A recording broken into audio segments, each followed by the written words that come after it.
We are talking rational zeros theorem here. So the rational zeros theorem says if a polynomial function written in descending order of exponents has integer coefficients, then any rational zero must be in the form of plus or minus p divided by q, where p is a factor of the constant term, or the last term, so we're going to factor the last term, and q is a factor of the leading term. So that means we're going to look at the numbers in the front and the back of these things, and we're going to make a list of numbers from that, list of numbers from their factors. And what happens is those numbers are potentially where this graph will cross the x-axis. And if the answer to where it crosses the x-axis or one of its zeros is rational, it will be in that list. So what we're doing is we're actually factoring polynomials, but the actual rational zeros theorem is creating this list of numbers to actually test. So the steps to do that: arrange the polynomial in descending order.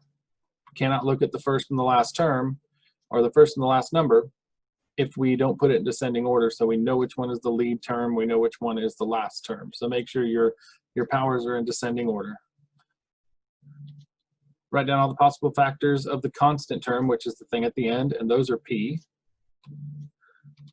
Write down all the factors of the leading coefficient. These are all the possible values of q, and that's going to be from your leading term. It's going to be its coefficient. And then we're going to turn this into a big list, and the list comes from making fractions out of these things, where p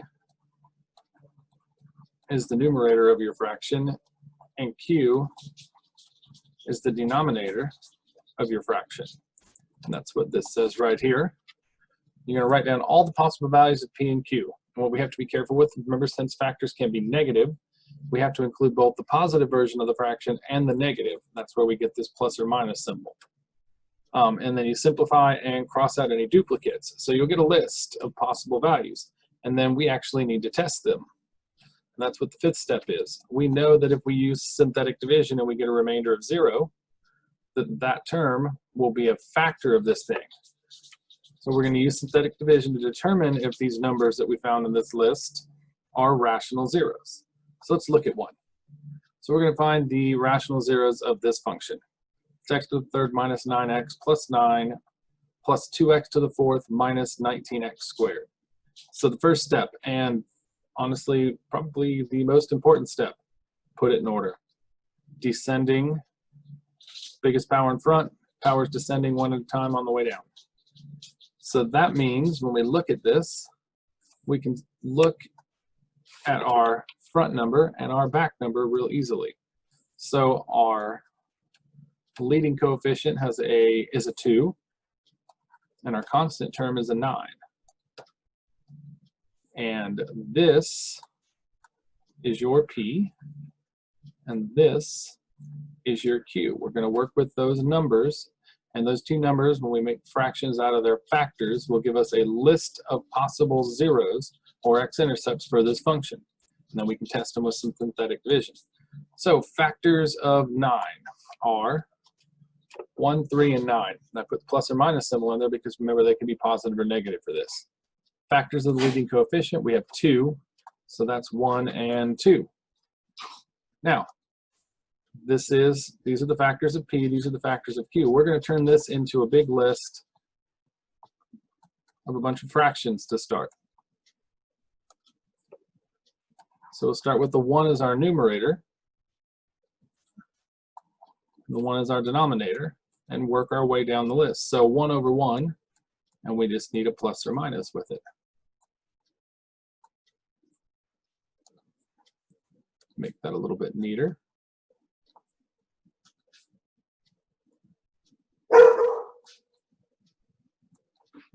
Then we move over and we use the second denominator. So we're going to have 1 over 2, and we put a plus or minus with it. And then we just repeat that process all the way down the line. And I have them written down already. So there's our 1 and our 2. Next one would be 3 over 1, and then 3 over 2, and they get the plus or minus with them. 9 over 1, and 9 over 2. And we get this whole list right here. Now you want to simplify this, and anything divided by 1 turns into the whole number on top. Don't worry about using decimals, leave them as fractions for right now when you make your list. Do look for duplicates. You know, if we had 3, we have 3 in this list. If we had a 9 divided by 3 that gave us a 3 as well, we only need to list it once. So then we get this list, and this list right here is what we wanted to get to. That's what the rational zeros theorem tells us, is these are all the possibilities. These are possible rational zeros. Meaning if I looked at the graph, those are the 12 numbers, 12 places that I would have to check to see if it crossed the x-axis. Now I don't need to actually check it by looking at the graph. What we're going to do is we're going to use synthetic division because I want to actually factor it. And by using synthetic division, I'll be able to factor it. So at this point, you just got to pick numbers out of this list and try them. I would stay away from the fractions until the end if you can. So let's start with a positive one. So we're going to do synthetic division, so we need the coefficients up here. So that's 2, 1, negative 19, negative 9, and positive 9. And remember, we're looking for a remainder of 0 because we want to factor. So the 2 comes down, the 1 and 2 times 1 is 2, gives me 3. 3 times 1 is 3. That's negative 16. So that gives me negative 16 here, and I get negative 25. Negative 25, that's not going to be, what do we get here? We get negative 16. That's definitely not 0. So this one did not work. So we just move down the list. We keep going. So let's try negative 1. So negative 1, we're going to use the same coefficients. So we've got 2, 1, negative 19, negative 9, and positive 9. We're going to try those. So we get 2. 2 times negative 1 is negative 2. That adds to negative 1. We get a 1 right here, and it's positive. So that's negative 18, which turns positive when you multiply it by negative 1. So that's a positive 9, negative 9, and there we go. We get a 0. So that means, remember this 0 means that this is a factor. So that means that we have an x-intercept at x equals negative 1, which also means that if I looked at it in factored form, I would have x plus 1 as one of my binomials for this. Now, what's nice about doing this way with our synthetic division, once I find a factor, I still need to continue to factor this thing because I'm not at something I can factor yet. This is going to have an x to the third in it, and I don't know how to do that. Once I get to a quadratic, I can factor it, but x to the third is too big for me. So I'm going to continue, but I only need to use this answer portion when I do my division now that I've found a factor. So I'm going to come down and I'm going to try negative 3. But this is now what I put in my top row, 2, negative 1, negative 18, and my positive 9, because I've already pulled out this factor of x equals negative 1 or x plus 1, and I can just use the remainder, what's left. Pull the 2 down, negative 6, that's negative 7, that's positive 21, which gives us 3, and we get negative 9, which gives us another factor because we get 0.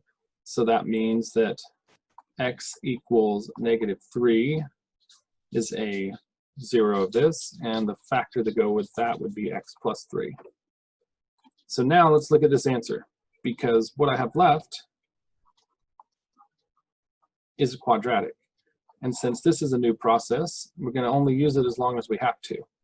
So we have 2x squared minus 7x plus 3. You already know how to factor this to find the last 2 factors of this thing. We're going to draw the box and factor it. Once we get down to a quadratic, we can still use that normal box factoring. So this gets the 2x squared This gives us 3. And we want the factors of 6 that add together to negative 7. So that's going to be negative 6x and negative 1x. And if we go to factor this, so we're going to get 3 in common here. We're going to get an x. We're going to get a 2x. That'll work. This should be negative. I'm sorry, I didn't mean to leave that part out. And this is going to be negative 1. So that means our last thing factored into 2x minus 1 and x minus 3. And those have x-intercepts of positive 1/2 and positive 3. And believe it or not, with all this information, we've actually factored this thing all the way down, and we can write this in its factored form, which is what we want to get to. So let's summarize all of our information on the next slide. So we have a 0 at x equals negative 1. So from our synthetic division, our zeros are negative 1,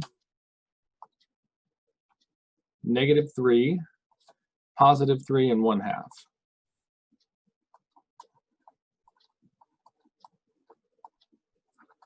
Now, when I work down to the factored form, and I know I wrote the factors on the other side, but I want to practice this one time. Each one of these things, we get an x equals negative 1.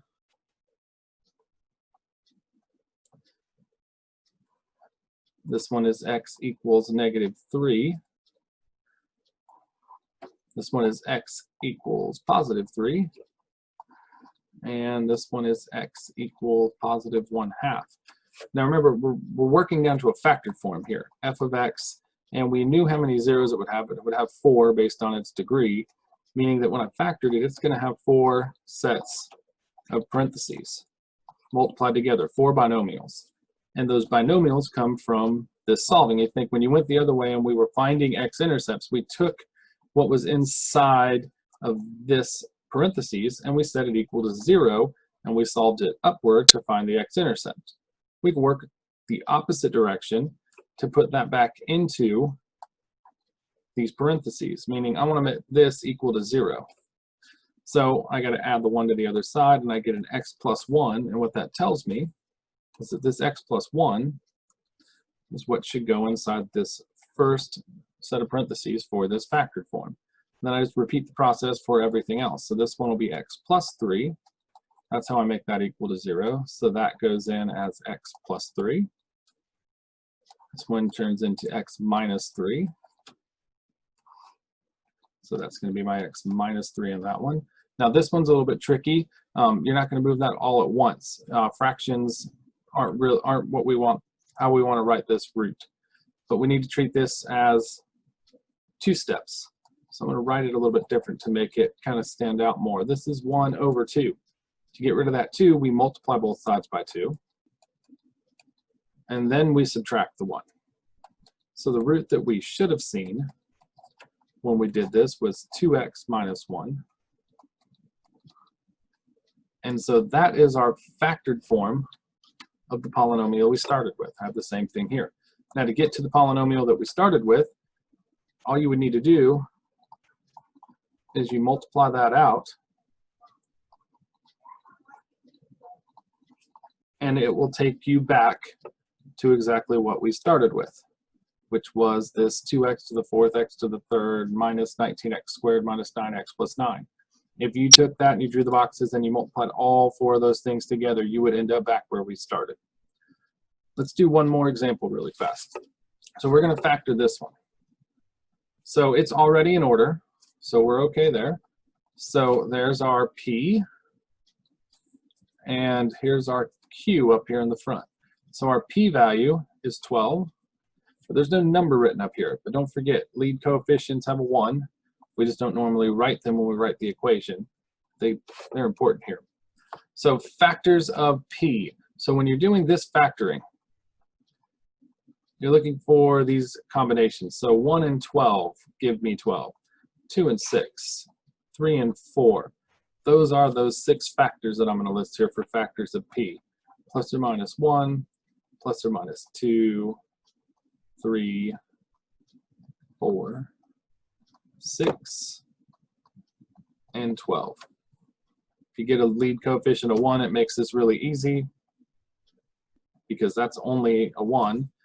Now remember, we took this and the 1 was our denominator, and all of these were our numerator. But all of those numbers divided by 1, 1 divided by 1 is 1, 2 divided by 1 is 1.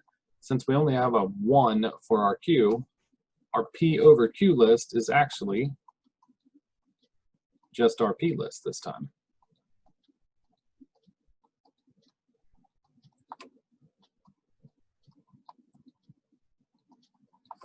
And then we're back to, let's pick some numbers and see what we end up with.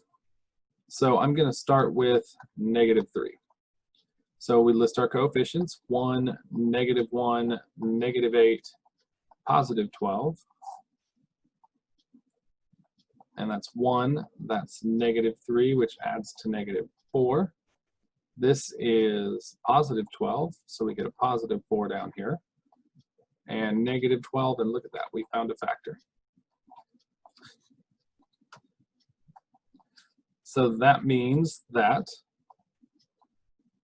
x equals -3 is going to be one of our zeros, and in factored form, that's going to look like x plus 3 when we go through that solving process. And because we started with a 3rd degree and we took one of the degrees away right here, that means when we finish this division, we're already down to a quadratic. So this is x squared minus 4x minus 4. And I'm going to go ahead and put that in a box and factor it instead of continuing to divide, because I know that if this is factorable, that will find those answers much quicker than guessing with those numbers. So we have x squared minus 4, and we want the, plus 4. We want factors of 4 that add together to -4. So that's going to be -2x and -2x, which gives me -2x, x minus 2. So this thing factored into x minus 2, x minus 2, which means that the root is x equals 2, both times. It doesn't mean that we'll actually see it in there twice. It means that its multiplicity is in there twice. So what we remember, if we write the factored form, let's look at the factored form of this thing. So f of x is going to be this x minus 2, x minus 2, and our x plus 3, which would more commonly be written, these are the same thing and we're multiplying them. That's the same thing as squaring. That would be your factored form. And what we saw when we got these same answers out, it only hits there once, but because it's in there twice, we get this power of 2. Remember back to our sketching, this means that if we looked at the graph, it's going to bounce at 2 and go through at 3 because it was only in there once. But real focus of today is looking at rational zeros theorem, which is making this list so we can use our synthetic division to find those remainders of zeros and prove factors, and then keep whittling our big polynomials down until we factor everything out.